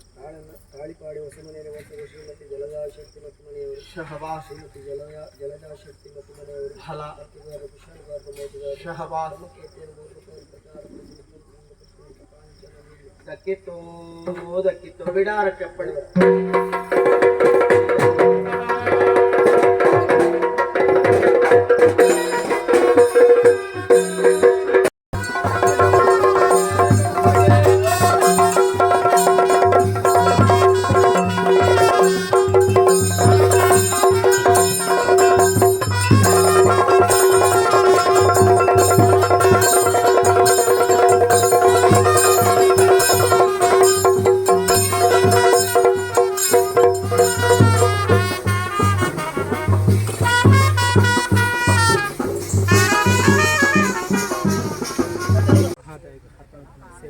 ಸಂತೋಷ ಸ್ವೀಕಾರ ಮತ್ತೊಂದು ದುಃಖ ಶೋಕಾದಿ ಶಮನಂ ಧನಧಾನ್ಯ ಪ್ರವರ್ಧನಂ ಸೌಭಾಗ್ಯ ಸಂತತಿಕರಂ ಸರ್ವತ್ರ ವಿಜಯಪ್ರದಮಂದು ದುಃಖಲು ಶೋಕಲು ಚೌಪುರ ಶಮನ ಮಪ್ಪಾದುಗೊಪ್ಪೆ ಧನಧಾನ್ಯನ ಸಮೃದ್ಧಿ ಮಪ್ಪಾದುಗೊಪ್ಪೆ ಸೌಭಾಗ್ಯಗೂ ಸಂತತಿಗ ಪ್ರತಿಬದ್ಧತೆಯನ್ನ ಅವಿಪೂರ ದೂರ ಮಪ್ಪಾದುಕೊಂಡು ಸರ್ವತ್ರ ವಿಜಯಪ್ರದು ಮಾತ ಕೆಲಸ ಸುಳ್ಳ ವಿಜಯನೇ ಅನುಗ್ರಹ ಮಲ್ಪ ಎಂದು ಮಹಾದೇವಿನ ಪಾತ್ರ ಮಾತ ಕಷ್ಟ ಪರಿಹಾರ ಮಾಡು ಮಾತುಪಣ ಅರಿಷ್ಟ ಪರಿಹಾರ ಪಾಲ್ಗೊಳ್ದು ಮನಸ್ಸದ ಇಷ್ಟಾರ್ಥನ ಅನುಗ್ರಹ ಜೊತೆಗೆ ಸರ್ವ ವಿಷೋಳ್ಳ ದೇವರ ಸಮೃದ್ಧಿ ಇದ್ದವರ ಕೈಪತಿಯೂತ ನಾಡಪೂಡು ಸ್ವಾಮಿ ದೇವರ ಮಂಗಲಂ ಭಗವಾನ್ ಮಂಗಲಂ ಸೂರ್ಯ ಮಂಗಲಂ ದೇವತೆ ಪುತ್ರ ಮಂಗಲಂ ಭಗವದ್ವಜ ಮನಸ್ಸಂಕಲ್ಪ ಸಿದ್ಧಿರಸ್ತು ಆಚಂದ್ರಾಕ ವಂಶಾಭಿವೃದ್ಧಿರಸ್ತು ತಿರಕೊಲ್ಲ